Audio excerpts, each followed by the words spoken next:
Each year, bad food sickens about 1 in 6 Americans. Proposed new rules aim to improve food safety. Officials say the changes could prevent more than 1 million cases of food-related illnesses each year. The new rules were proposed this month, exactly 2 years after President Obama signed the Food Safety Modernization Act. The rules are the first step in putting the law into effect, making the biggest changes in food safety since the 1930s.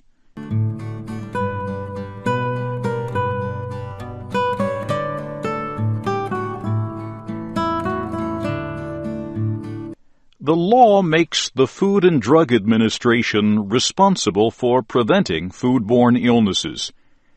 Experts say this is a change from the role that the FDA has played in the past in reacting to disease outbreaks.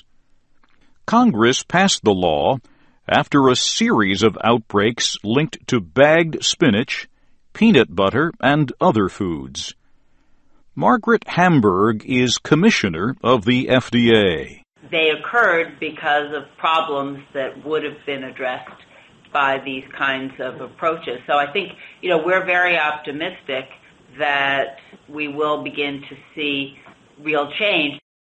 The agency is proposing to require food manufacturers to show that they have identified where contamination is most likely to happen. Manufacturers would also have to show that they have taken steps to prevent it. The proposed rules also deal with safety in growing and harvesting fruits and vegetables.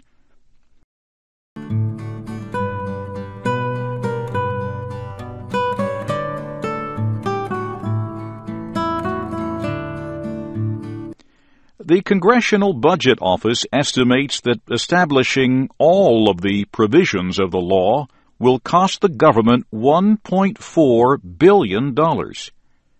The Grocery Manufacturers of America, an industry group, has not released an estimate of what it will cost producers.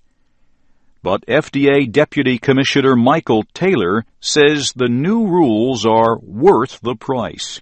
Even if you look just at estimated reductions in illness, but if you also take into account avoiding disruption of the food supply and then the loss of confidence in those commodities by consumers. So I think we'll see that the benefits really substantially outweigh the cost of implementation.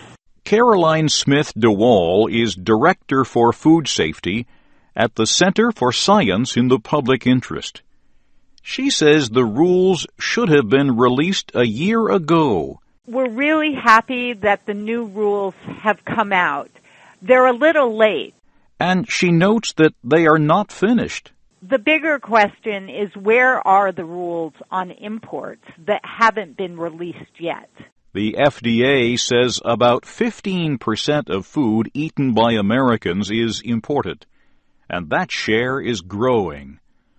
Rules have not been released yet to require imported foods to meet the same standards as food produced in the United States. But the agency says they are coming soon.